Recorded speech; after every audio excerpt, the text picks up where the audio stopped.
Hi, everybody. This is the Baseball Head, the amazing, spectacular, terrific, the great one, the People's Champion. Your host, the Hut, and of course, this is the Baseball Hut too. Hope you like this video and subscribe.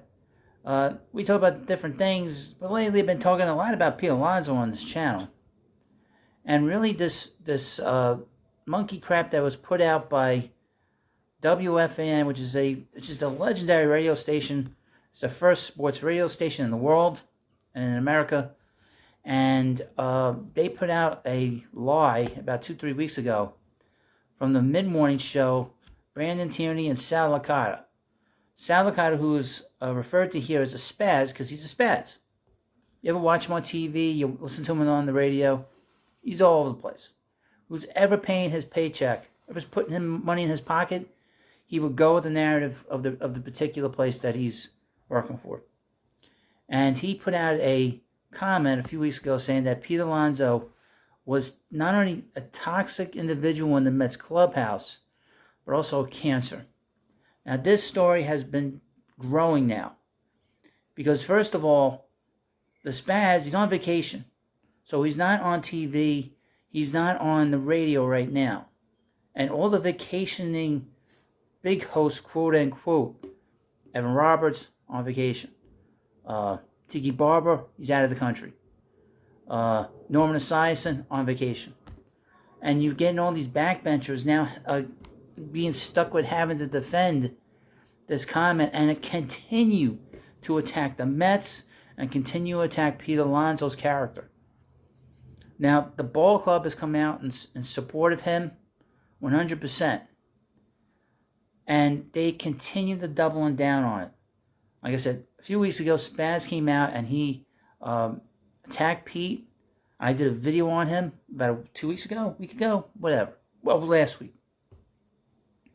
Defending him. Because he's been here in New York for 4 years, 5 seasons. And there's been no talk of him being a bad guy in the clubhouse. He's great in the community. In fact, Major League Baseball has given him a grant. Where he is creating all these different wonderful charities.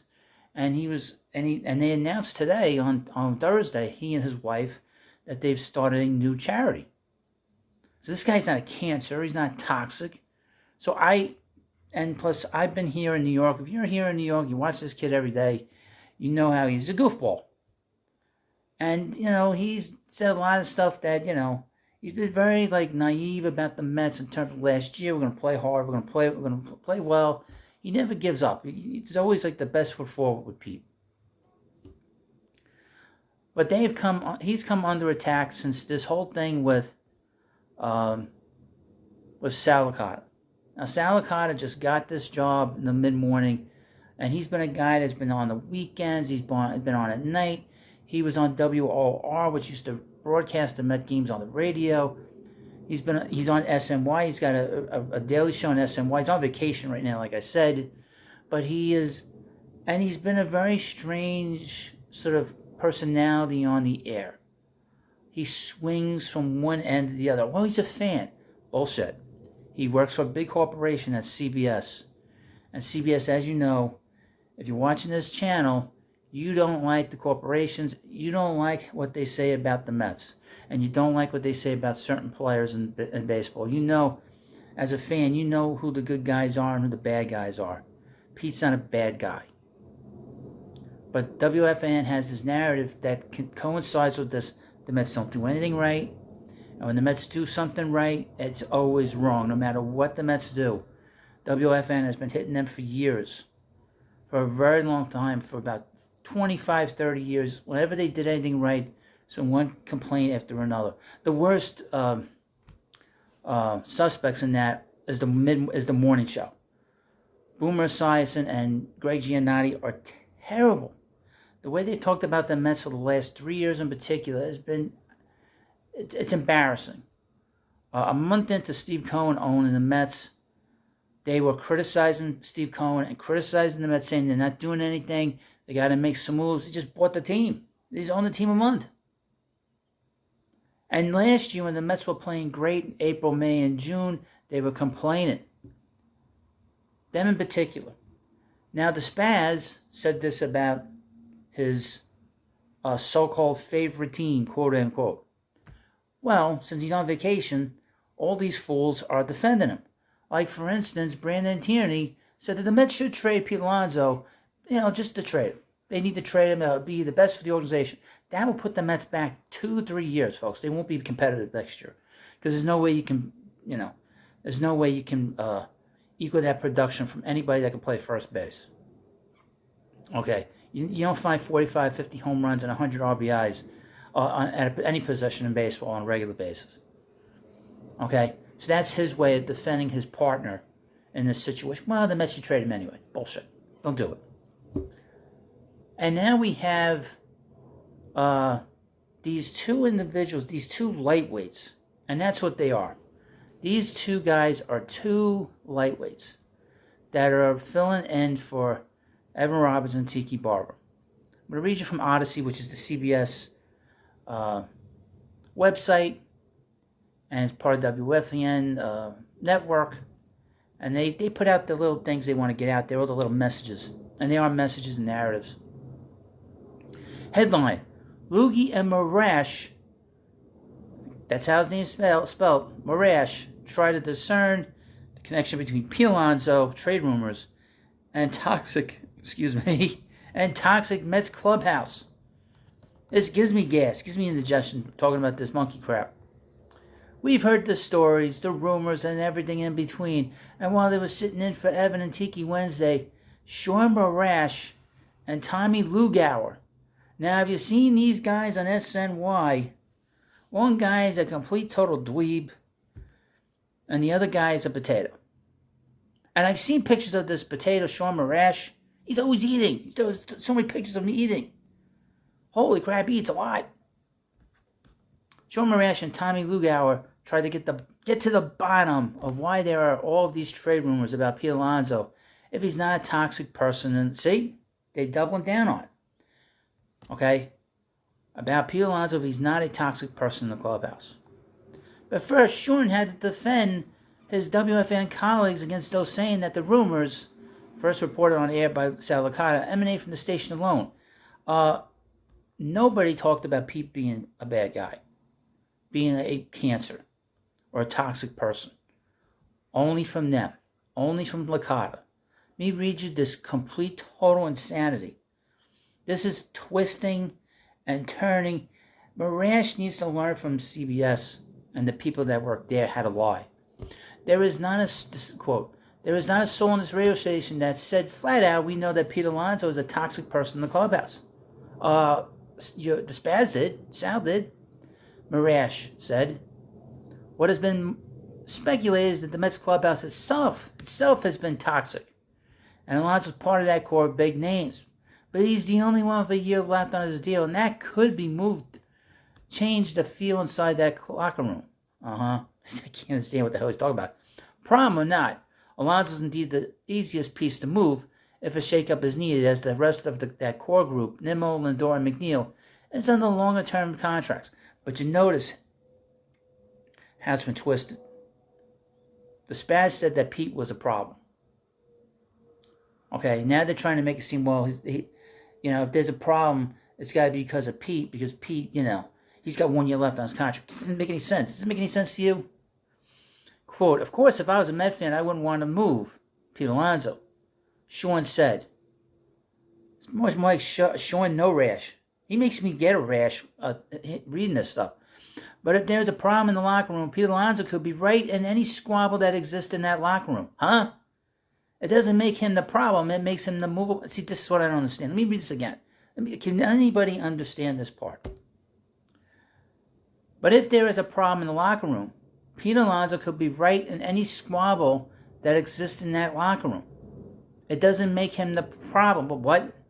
It makes him the movable piece if there is a problem in the locker room. So, this is like Stangalese. If you're an old Met fan, you know Stangalese. This doesn't make any sense. So flat out asking Pete Alonso if he's toxic is not actually listening to what has been discussed as you try to follow the breadcrumbs here on WFAN on a daily basis. Let me read this again. This doesn't make any sense. If there is a problem in the locker room, Pete Alonso could be right in any squabble that exists in that locker room. It doesn't make him the problem. It makes him the movable piece if there is a problem in the locker room. This doesn't make any sense. Does this make any sense? I can't get past this. That all said, if Alonso trade rooms are all about money, well, if Steve Cohen doesn't want to write him a blank check, I get it. But then you also can't be trading him. No rash said. You need to play the Aaron Judge game that the Yankees did with their idiot GM, which turned out to be right. And they paid the most money. I would mention about this deal that the Yankees signed Aaron Judge. He's always hurt. Pete Alonso has mastered the thing that Judge can't master. Staying on the field. Quote, they're definitely playing games and it's now being played out publicly. This is Lugauer replied. This has not now gotten ugly. And it's only going to get uglier because I don't think they're going to extend him or give him a big contract in the offseason. So they're going to trade him or this is going to be hanging over the team's head. No one has brought up the fact that Pete was toxic, but you guys. And every media person that covers the team on a daily basis said that Pete is a great guy. His teammates have said he's a great guy. So who was right and who was wrong? You got one side of the media that cover the player every day, and these guys aren't in the locker room knowing what's going on.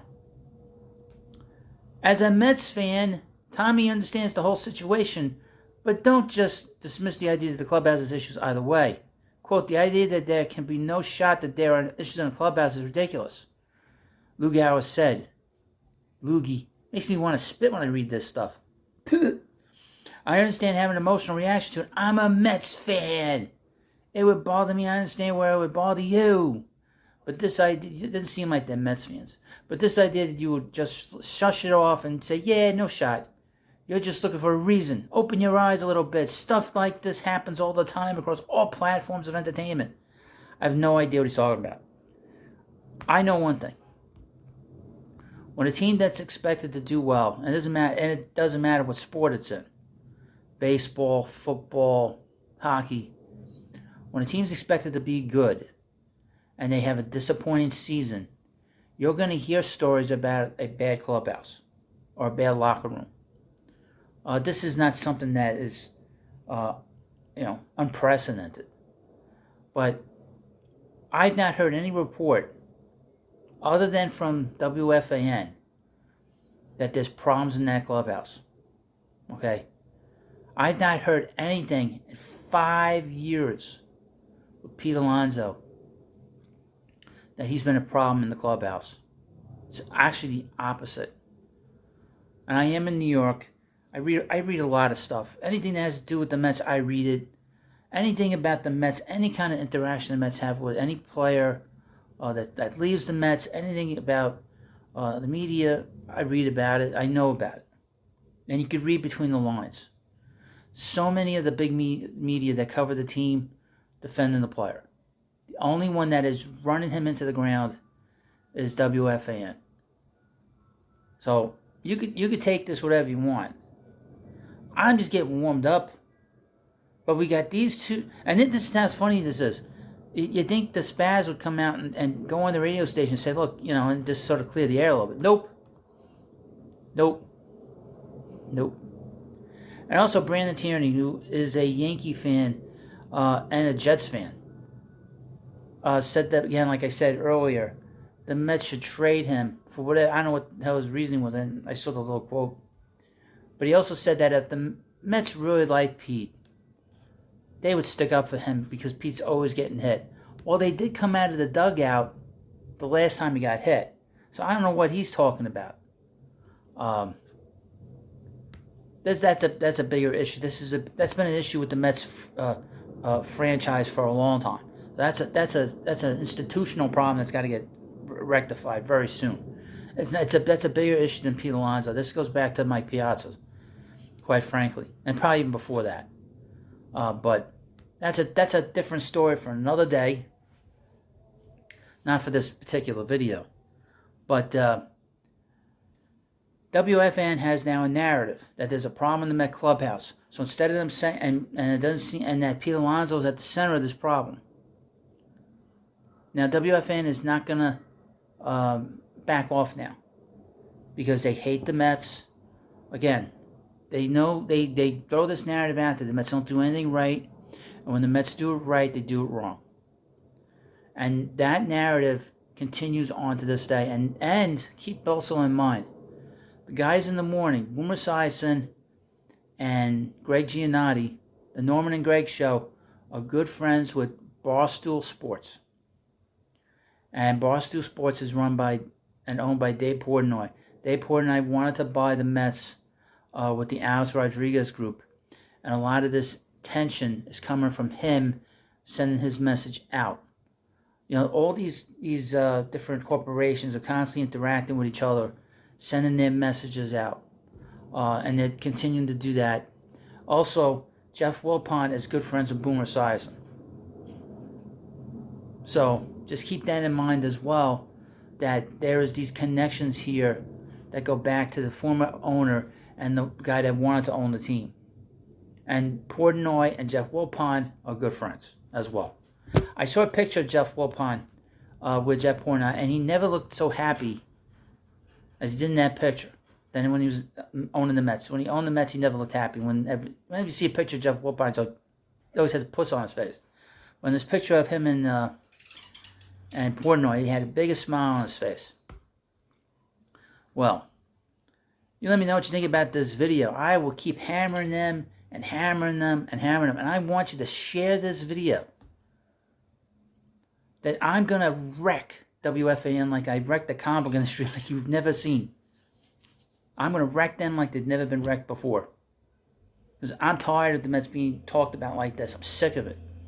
And as Met fans, you should be sick of this too. Because I'm fed up of it. And now I have my voice out there. I'm going to wreck WFAN like you've never seen.